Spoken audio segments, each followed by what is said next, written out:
నమస్కారం. ఇది సంగతికి స్వాగతం. ఆఖరి ఆశలు అడియాశలే అయ్యాయి. ఏదో అద్భుతం జరిగైనా శాంతికి అవకాశం లేదా అన్న ఎదురుచూపులను కర్కశంగా చంపేసింది ముష్కరమూక. దొంగ దెబ్బతో భారత సైనిక శిబిరంపై దాడితో ఆఖరి దారులు మూసుకుపోయేలా చేసింది. ఆ దాడి ఉగ్ర మూలాలు తేలింది మళ్లీ అక్కడే. ప్రేరేపించి, ప్రోత్సహించి, పెంచి, మారణాయుధాలిచ్చి సరిహద్దులు దాటించింది అదే ఉగ్ర కార్ఖానా. కశ్మీర్ లోయలో ఉరీలో సైనిక శిబిరంపై జరిగిన ఉగ్రదాడి వెనకున్నది పాక్ ప్రేరేపిత మూకలే అని స్పష్టంగా రుజువైంది. అందుకు అన్ని ఆధారాలు కనిపిస్తున్నా దాయాది మాత్రం నిస్సిగ్గుగా ఇంకా సాక్ష్యాలు కావాలంటూ పాత పాచిపాటే పాడుతోంది. ఇప్పుడేం చేయాలి?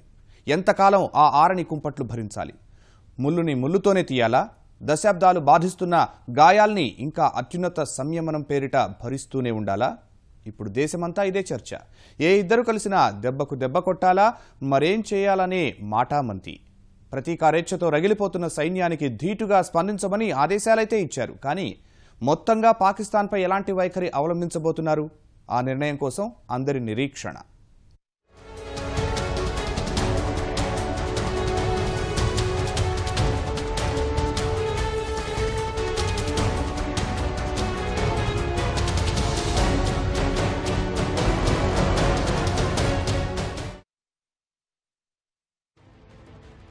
ఉరీలో సైనిక శిబిరంపై ఉగ్రదాడి సూత్రధారులకు శిక్ష తప్పదని హెచ్చరించారు ప్రధానమంత్రి నరేంద్ర మోదీ.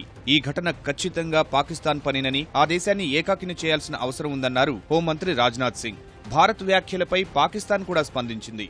భారత్ది తొందరపాటు చర్య అని, ఇలాంటి ఆరోపణలకు తగిన ఆధారాలు చూపాలని పాతపాటే పాడింది. మరి తరువాత జరగబోయే పరిణామాలేంటి? రాజకీయ సంప్రదింపులపైనే ఆధారపడతారా? సైనిక చర్యకే ముందుకు వెళ్తారా? ఉరీ మారణహోమం సూత్రధారులపై ఎలాంటి చర్యలు తీసుకుంటారు? అందుకు ఏ మార్గాన్ని ఎంచుకుంటారు? ఈ విషయంపైనే ఢిల్లీ నిర్ణయంపై అంతా ఉత్కంఠగా చూస్తున్నారు.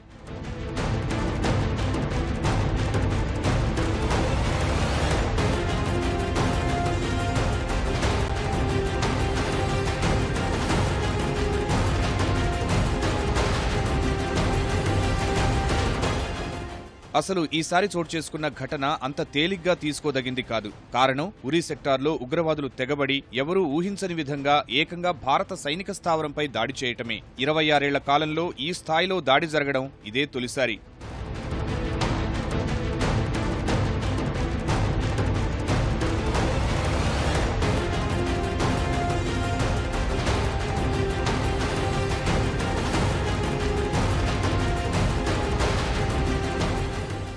ఈ దాడిలో డోగ్రా రెజిమెంట్ సైనికులు నిద్రిస్తున్న గుడారం అగ్నికి ఆహుతై 14 మంది వీరమరణం పొందారు. అదే రెజిమెంట్కు చెందిన మరో 3 సైనికులు ఉగ్రవాదులతో పోరాడుతూ చనిపోయారు. 20 మంది తీవ్రంగా గాయపడ్డారు.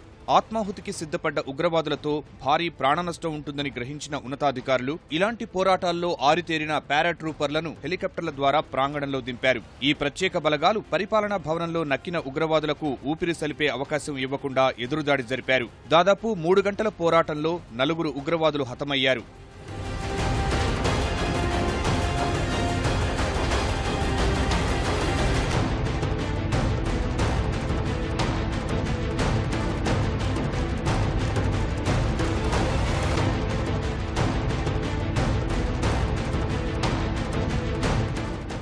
వాస్తవాధీన రేఖ వద్ద ఉన్న శిబిరాల్లో అతి ముఖ్యమైనది ఉరీ బేస్.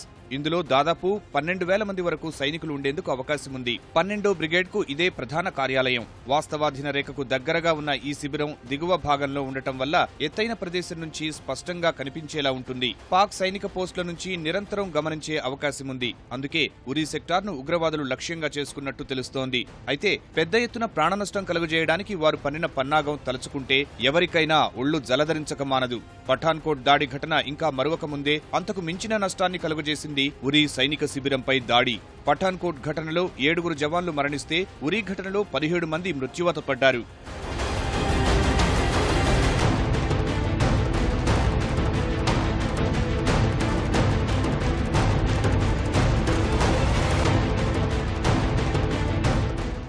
ఈ ఈ స్థాయిలో ప్రాణనష్టంపై భారత్ తీవ్రంగానే స్పందించింది. పాకిస్తాన్ను తీవ్రవాద దేశంగా పేర్కొంటూ ఆ దేశాన్ని ఏకాకిని చేయాలని అంతర్జాతీయ సమాజానికి పిలుపునిచ్చింది. ఇస్లామాబాద్లో జరగనున్న సార్క్ సదస్సులో ప్రధానమంత్రి మోదీ పాల్గొనే అవకాశాలు లేనట్టే కనిపిస్తున్నాయి. ఈ సమావేశంలో పాల్గొనాలా వద్దా అన్న విషయంపై ఇంకా నిర్ణయం తీసుకోలేదు. ఎందుకంటే ఉరీ దాడిలో పాక్ హస్తం స్పష్టంగా బయటపడింది. ఉగ్రవాదులు వాడిన ఆయుధాలపై పాకిస్తాన్ ముద్రలు కనిపించాయి. వీరంతా జైషే మహమ్మద్ సంస్థకు చెందిన వారిగా భావిస్తున్నారు. ఇంత స్పష్టంగా ఆధారాలు కనిపిస్తున్నా పాక్ మాత్రం తనకేం తెలియదన్నట్టు వ్యవహరిస్తోంది.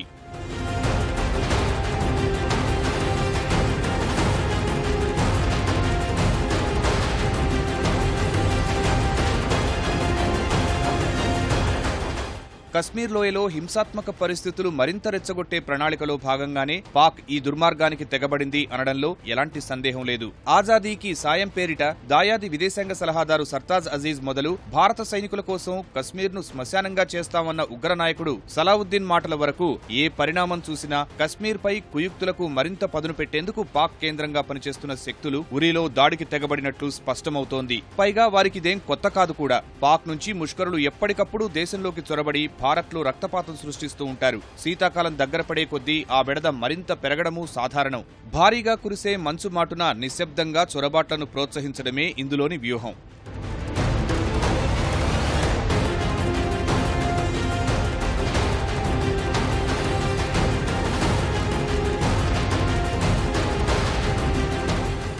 ప్రస్తుతం కూడా శీతాకాలం సమీపిస్తోంది. అంటే హిమపాతం కారణంగా చొరబాట్ల ముప్పు కూడా పెరగబోతోంది.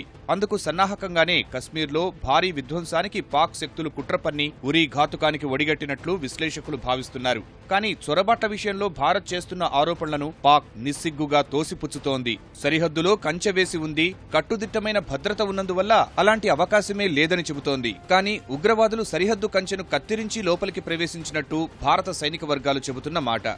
ఈ చొరబాట్ల విషయంలో నిఘా వర్గాలు హెచ్చరించిన మాట వాస్తవమే. మరి ఈ చొరబాట్లు ఎలా జరుగుతున్నాయి? ఖచ్చితంగా ఎవరో ఒకరు సాయం చేస్తూ ఉండాలి.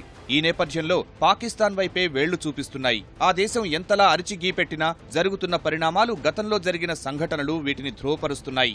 వాస్తవానికి సరిహద్దులో రెండు దేశాల భద్రతా ఏర్పాట్లు భారీ స్థాయిలో ఉంటాయి.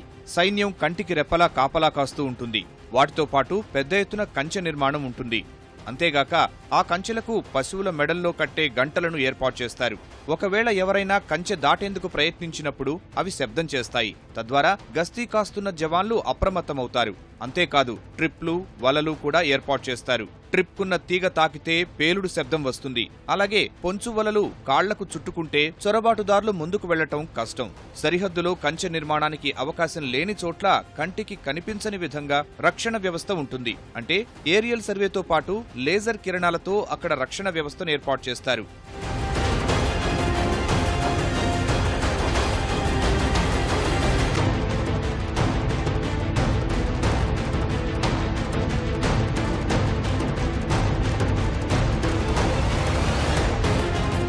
వీటన్నింటికి తోడు ఆ ప్రదేశంలో సైనిక పహారా ఎలాగూ ఉంటుంది. అయినా గానీ చొరబాట్లు జరుగుతున్నాయి. అంటే అక్కడ పహారా కాస్తున్న సైనికుల సాయం లేకుండా కంచెను దాటుకుని వచ్చే అవకాశమే లేదు. సరిహద్దులో గస్తీ కాసే సమయం అక్కడి జవాన్లకు తెలుస్తోంది. జవాన్లు లేని సమయంలో ఏదో ప్రదేశం నుంచి భారత్ భూభాగంలోకి వచ్చే అవకాశం కలిగించేది పాక్ సైన్యమే.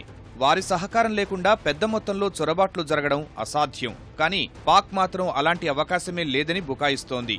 ఏం తెలియనట్టు నటిస్తూనే భారత భూభాగంలోకి ముష్కరులను తరలించే కార్యక్రమం భుజానికెత్తుకుంటోంది. 1999 నుంచి ఇప్పటి వరకు జమ్మూ కశ్మీర్లో జరిగిన దాడులను పరిశీలిస్తే చొరబాటుదారులకు పాక్ ఎలా అండదండలు అందిస్తుందన్నది అర్థమవుతుంది. 1999లో నవంబర్ 3న జరిగిన ఫిదాయిల దాడిలో 10 మంది భారత సైనికులు ప్రాణాలు కోల్పోయారు. ఆ ఘటన శ్రీనగర్లోని బదామీబాగ్ వద్ద చోటు చేసుకుంది. 2002లో జమ్మూలోని కాల్చౌక్ సైనిక కంటోన్మెంట్ పై ఫిదాయిలు జరిపిన దాడిలో 36 మంది చనిపోగా 48 మంది గాయపడ్డారు. మరణించిన వారిలో ఎక్కువ మంది సైనికుల కుటుంబాలకు చెందిన వారే.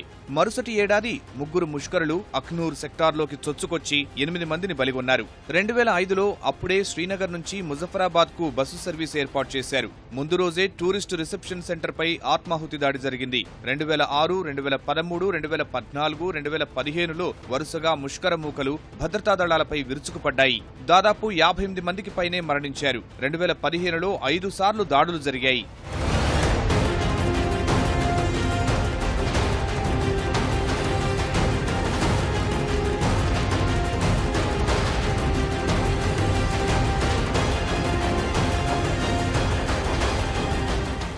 ఫిబ్రవరిలో శ్రీనగర్ శివారులోని ప్రభుత్వ భవనంలో జరిపిన కాల్పుల్లో 3 జవాన్లు మరణించారు.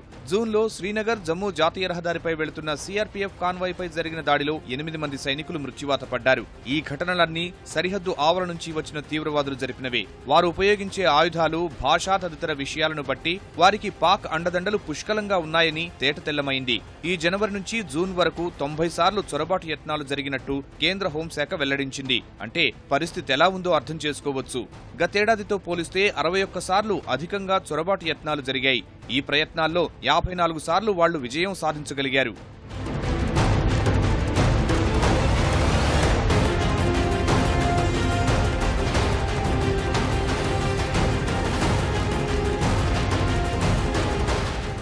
ఈ చొరబాట్లు, ఉగ్ర ఘటనల వెనుక తమ హస్తం లేదని చెబుతున్న పాక్, కశ్మీర్లో వేర్పాటువాదాన్ని ప్రోత్సహిస్తున్న వారికి మద్దతు ఎందుకిస్తుందన్నది ఆ దేశానికే తెలియాలి. నిషేధిత ఉగ్రవాద సంస్థలకు చెందిన ముష్కర నేతలు ఆ దేశంలో కులాసాగా ఎలా తిరగలుగుతున్నారో సూటిగా సమాధానం చెప్పాలి. దేశ విభజన నాటి నుంచి కశ్మీర్ అంశంలో జోక్యం చేసుకుంటూ అక్కడ అశాంతికి ఆజ్యం పోయడం అలవాటుగా మారిన పాకిస్తాన్ చెప్పే మాటల్ని ఇప్పుడు ఎవరూ నమ్మే పరిస్థితిలో లేరు. పాకిస్తాన్ అంతటా కశ్మీర్పై భారత్కు వ్యతిరేకంగా కొందరు చేస్తున్న వ్యాఖ్యలు, చేపడుతున్న కార్యక్రమాలైతే ఎప్పుడో హద్దులు దాటేశాయి.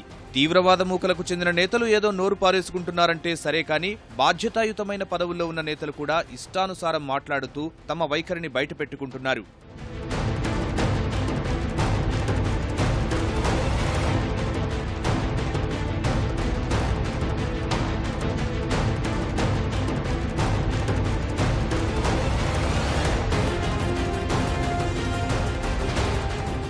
ఇవే కాదు, కశ్మీర్ ప్రజల స్వయం నిర్ణయాధికారం కోసం దౌత్య, రాజకీయ, నైతిక మద్దతు కొనసాగిస్తామని విదేశీ వ్యవహారాల సలహాదారు సర్తాజ్ అజీజ్ చెప్పడం వెనుక ఆంతర్యం అందరికీ తెలిసిందే. జమాతుద్దవా అధినేత హఫీజ్ సయీద్, హిజ్బుల్ ముజాహిదీన్ చీఫ్ సలావుద్దీన్ వంటి ముష్కర నేతలు పాక్ భూభాగం నుంచి రెచ్చగొడుతున్నా తమకేమీ తెలియదని చెప్పడాన్ని ఎలా అర్థం చేసుకోవాలి? పాకిస్తాన్ ఈ వక్రబుద్ధి ఈనాటిది కాదు. కశ్మీర్ ప్రజల విషయంలో 1000 ఏళ్ల పోరాటానికైనా సిద్ధమని దివంగత ప్రధాని బెనజీర్ భుట్టో నుంచి ఇప్పటి ప్రధాని నవాజ్ షరీఫ్ వరకు అక్కసు వెళ్లగక్కుతూనే ఉన్నారు. అలాంటి చరిత్ర ఉన్న పాక్ ఇప్పుడు సుద్దులు చెబుతూ ఉంటే వినేవారెవరు? అంతర్జాతీయ సమాజానికి కూడా పాక్ పన్నాగాలు ఒక్కొక్కటిగా తెలుస్తున్నాయి. పాక్ వైఖరి గురించి ఆ దేశంతో అంటకాగుతున్న దేశాలకు ఇంతకు ముందే తెలిసినా తమ స్వార్థ ప్రయోజనాల రీత్యా అవి అంత త్వరగా బయటపడటం లేదు.